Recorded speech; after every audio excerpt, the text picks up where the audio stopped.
اعوذ باللہ من الشیطان الرجیم بسم اللہ الرحمن الرحیم۔ السلام علیکم ورحمۃ اللہ وبرکاتہ۔ امید ہے کہ آپ سب خیریت سے ہوں گے۔ نالج ٹاکس میں خوش آمدید۔ میں اپنی ویڈیو کا آغاز کرتی ہوں خدا تعالیٰ کے بابرکت نام سے، جو نہایت مہربان اور بار بار رحم کرنے والا ہے۔ ویورز خوش رہیں، آباد رہیں۔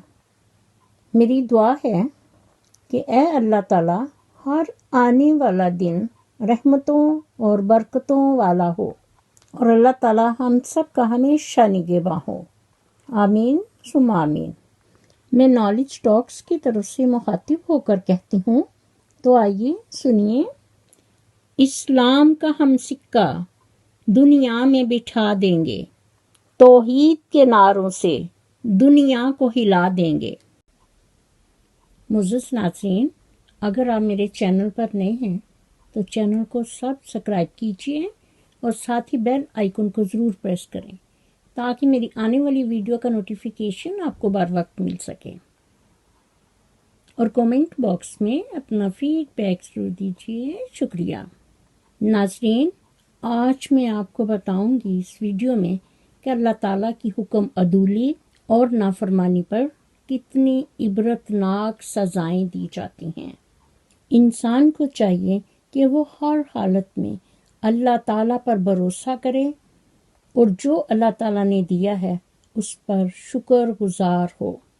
کبھی بھی ناشکری نہیں کرنی چاہیے، کیونکہ اللہ تعالیٰ کی ناشکری یہی ایک طرح سے ہمیں نافرمانی کی طرف لے جاتی ہے، اور اسی لیے کہا جاتا ہے کہ اگر تم اللہ تعالیٰ کی نافرمانی کرنا چاہتے ہو تو اس کا عطا کیا ہوا رزق بھی مت کھاؤ، اور وہ جگہ تلاش کرو جہاں وہ تمہیں دیکھ نہ سکے، کیونکہ اللہ تعالیٰ کی نافرمانی کرنے سے انسان ہمیشہ پریشان رہتا ہے، چاہے بادشاہ کیوں نہ ہو۔ لیکن اللہ تعالیٰ کی رضا میں جب انسان خوش رہتا ہے تو اسے دلی سکون ملتا ہے، چاہے فقیر ہی کیوں نہ ہو۔ اس لیے حضرت علی علیہ السلام رضی اللہ تعالیٰ عنہ نے فرمایا، اللہ تعالیٰ کی نافرمانی اتنی کرو جتنا تو آگ پر صبر کر سکے۔ اس لیے میں نالج ٹاکس کی طرف سے علی ویر منافق کو مخاطب کر کے کہتی ہوں، کان کھول کر سنو اور یاد رکھنا کہ تم اپنی ہزار غلطیوں کے باوجود اپنے آپ سے محبت کرتے ہو، لیکن دوسروں کی ایک غلطی کی وجہ سے ان سے نفرت کیوں کرنے لگ جاتے ہو؟ یا تو خود غلطیاں کرنا چھوڑ دو یا دوسروں کو معاف کرنا سیکھ لو۔ ہم سب ناظرین آپ سے مخاطب ہو کر یہ پوچھ رہے ہیں، آخر آپ کی والدہ محترمہ نے آپ پر کیا ظلم کے پہاڑ توڑ رکھے ہیں؟ ان کے ساتھ قطع تعلقی کی وجہ۔ اور علی ویر منافق، کان کھول کر سنو اور یاد رکھنا کہ یہی چیز خدا تعالیٰ کی نافرمانی اور حکم عدولی ہے، اور ماں باپ کی نافرمانی کی سزا اللہ تعالیٰ اس انسان کو جیتے جی دیتا ہے۔ اور علی ویر منافق، تم جس چکر میں پڑے ہو اسی چکر میں گھوم گھوم کر ہی تم اس دنیا سے چلے جاؤ گے۔ یہ میں نہیں کہہ رہی، نہ ہی ناظرین کہہ رہے ہیں، کیونکہ دنیا گول گھومتی ہے، یہ ایک چکر میں، ایک مدار میں۔ اور قرآن مجید فرقان حمید میں ارشاد باری تعالیٰ ہے کہ جو لوگ اللہ تعالیٰ کی نافرمانی کریں گے، حکم عدولی کریں گے، ان کے لیے عبرتناک سزائیں ہیں۔ اگر تمہیں ان چیزوں کا پتہ نہیں تو آپ کسی علماء سے پوچھ لیجئے کہ پہلی قوموں پر عذاب کیوں آئے، آندھیاں کیوں آئیں، بارش کے طوفان کیوں آئے؟ اسی وجہ سے کہ وہ اللہ تعالیٰ کی نافرمانی کرتے تھے، اللہ تعالیٰ کی حکم عدولی کرتے تھے اور اللہ تعالیٰ کو دھوکہ دیتے تھے۔ اس طرح سے دھوکہ جیسے علی ویر منافق تم کر رہے ہو، اور تم نے اپنی والدہ کو دھوکہ دیا ہے۔ آج میں تمہیں اسی سے ریلیٹڈ یہ واقعہ سناؤں گی۔ معزز ناظرین، آج کا واقعہ بنی اسرائیل قوم کے ساتھ ریلیٹڈ ہے۔ معزز ناظرین، میرے محترم بہن اور بھائیوں، یہ واقعہ کوئی ناول یا کتابوں سے نہیں لیا گیا اور نہ ہی کوئی عام گڑھی ہوئی کہانیاں ہیں، بلکہ اللہ تعالیٰ کی کتاب قرآن مجید میں سے ہے، جو اللہ تعالیٰ نے انسانوں کی ہدایت کے لیے بھیجا ہے تاکہ ہم اس سے ہدایت حاصل کریں، اپنی زندگیوں کو آسان بنائیں، اپنے مسائل کا حل اس میں تلاش کریں۔ معزز ناظرین، جیسا کہ آپ جانتے ہیں کہ قرآن مجید فرقان حمید میں سورۃ بقرہ کے آغاز میں ہی ارشاد باری تعالیٰ ہے، ذالک الکتاب لا ریب فیہ، یعنی یہ وہ کتاب ہے کہ جس میں کوئی شک و شبہ کی گنجائش باقی نہیں۔ سبحان اللہ، صدق اللہ العظیم۔ یہ علی ویر منافق کس یوٹیوب کے 2 پیسوں کے لیے یہ انسان اپنی ہستی باری تعالیٰ کو ہی بھول گیا ہے، جو کائنات کا خالق اور مالک ہے، جس نے تجھے اشرف المخلوقات بنایا، لیکن یہاں پر تو جانوروں سے بھی بدتر حرکات کر رہا ہے۔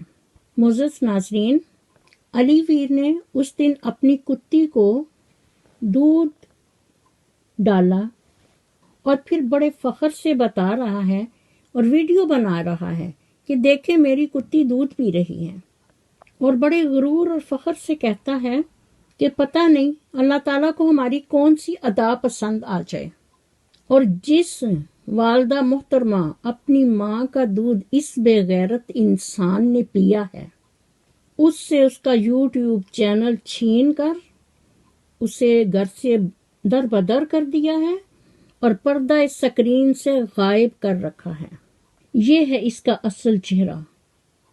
علی ویر منافق جو یہاں ایک جانور کتے یا کتی کی بات کر رہا ہے، وہ اس سے الگ چیز ہے، وہ ایک الگ واقعہ ہے کہ ایک آدمی کہیں جا رہا تھا، راستے میں اس نے دیکھا کہ ایک کتا تڑپ رہا تھا پانی کی پیاس کی وجہ سے۔ جب اس آدمی نے اس جانور کو دیکھا تو وہ اسے پانی پلانا چاہتا تھا، لیکن اب وہ کنویں میں سے پانی کیسے نکالے یہ اسے سمجھ نہیں آ رہی تھی۔ آخر کار اس کے دماغ میں ایک چیز آئی کہ میں اپنی جوتی سے کنویں میں سے پانی نکال لیتا ہوں۔ پھر اس نے ایک رسی سے اپنی جوتی کو کنویں میں ڈالا اور اس سے پانی نکال کر اس کتے کو پلایا، جس کی وجہ سے اس کتے کی جان بچ گئی کہ اس انسان نے ایک جانور کا اتنا احساس کیا، جس کی وجہ سے خدا تعالیٰ نے اس کے تمام گناہوں کو بخش دیا۔ لیکن تم انسان ہو اور انسان میں احساس اور انسانیت تم میں بالکل نہیں ہے۔ اگر تم میں ذرا بھی احساس ہوتا تو تم اپنی ماں یا بہن کے ساتھ ایسا سلوک کبھی نہ کرتے۔ معزز ناظرین، میں علی ویر منافق سے مخاطب ہو کر کہتی ہوں، میرا چینل نالج ٹاک خدا تعالیٰ کی طرف سے تمہارے لیے ایک وسیلہ ہے اور یہی صدقہ جاریہ ہے۔ تو آئیے سنیے وہ کس طرح۔ قرآن مجید فرقان حمید کی سورۃ المائدہ میں بیان کیا گیا ہے کہ اللہ تعالیٰ کی نافرمانی سے بچو، کیونکہ اللہ تعالیٰ نے اپنے پیارے نبی صلی اللہ علیہ وآلہ وسلم سے مخاطب ہو کر فرمایا کہ آپ صلی اللہ علیہ وآلہ وسلم کہہ دیجئے کہ پاک اور ناپاک بہرحال برابر نہیں ہو سکتے، خواہ ناپاک کی کثرت تمہیں کتنا ہی توجہ میں ڈالتی ہو۔ اے لوگوں جو عقل رکھتے ہو، اللہ تعالیٰ کی نافرمانی سے بچتے رہو، امید ہے کہ تمہیں کامیابی نصیب ہوگی۔ اس لیے قرآنی آیات اور حدیث نبوی صلی اللہ علیہ وآلہ وسلم کا احترام ہم سب پر لازم ہے، کیونکہ پہلی قوموں پر اور بنی اسرائیل پر جو اس طرح کے عذاب آتے رہے وہ صرف اسی وجہ سے تھے کہ انہوں نے اللہ تعالیٰ کے حکم کی نافرمانیاں کی۔ آج میں آپ کو قوم عاد کے بارے میں بتاتی ہوں۔ یہ عرب کی قدیم ترین قوم ہے۔ ان کی شوکت و حشمت ضرب المثل تھی، اور پھر دنیا میں ان کا نام و نشان تک مٹ جانا بھی ایک ضرب المثل بن کر رہ گیا۔ قرآن مجید کے مطابق اس قوم کا مسکن احقاف کا علاقہ تھا، جو حجاز، یمن اور یمامہ کے درمیان میں واقع ہے۔ قوم نوح کے تباہی کے بعد دنیا میں جس قوم کو عروج عطا ہوا وہ یہی قوم عاد تھی۔ یہ لوگ جہاں آباد تھے وہ ایک سرسبز اور شاداب علاقہ تھا۔ آج اس کی یہ حالت ہے کہ وہ ایک صحرا ہے، اور قوم عاد کی تباہی و بربادی کا سبب ان کا وہ طرز زندگی تھا انہوں نے خود اپنے لیے پسند کیا تھا، اور یہ ان کو تباہی و بربادی کی طرف لے گیا۔ اللہ تعالیٰ نے اس قوم کو سوچنے اور سمجھنے کا پورا موقع دیا اور ان کی ہدایت کے لیے اپنے پیغمبر اور رسول بھی بھیجے، لیکن انہوں نے اپنی روش نہیں بدلی اور اللہ تعالیٰ کے عذاب کو دعوت دی۔ قرآن مجید فرقان حمید میں ارشاد باری تعالیٰ ہے کہ آخر کار اللہ تعالیٰ نے ان پر ایک سخت طوفانی ہوا بھیج دی تاکہ انہیں دنیا ہی میں ذلت اور رسوائی کے عذاب کا مزہ چکھا دیں۔ میری دعا ہے کہ اللہ تعالیٰ ہم سب پر اپنا خاص فضل و کرم فرمائے اور ہمیں نبی پاک صلی اللہ علیہ وآلہ وسلم کی سنت اور حدیث کے مطابق پاکیزہ زندگیاں بسر کرنے کی توفیق دے۔ آمین ثم آمین یا رب العالمین۔ اسی دعا کے ساتھ میں اپنی ویڈیو کا اختتام کرتی ہوں۔ میرا خلوص دعائیں اور نیک تمنائیں ہمیشہ آپ کے ساتھ ہوں۔ مزید ویڈیو دیکھنے کے لیے میرے چینل کو سبسکرائب کیجیے اور ساتھ ہی بیل آئیکن کو ضرور پریس کریں تاکہ میری آنے والی ویڈیو کا نوٹیفیکیشن آپ کو بر وقت مل سکے، اور کومنٹ باکس میں اپنا فیڈ بیک ضرور دیجیے۔ شکریہ۔ مجھے بھی اپنی دعاؤں میں یاد رکھیں۔ اللہ حافظ۔ پاکستان زندہ باد۔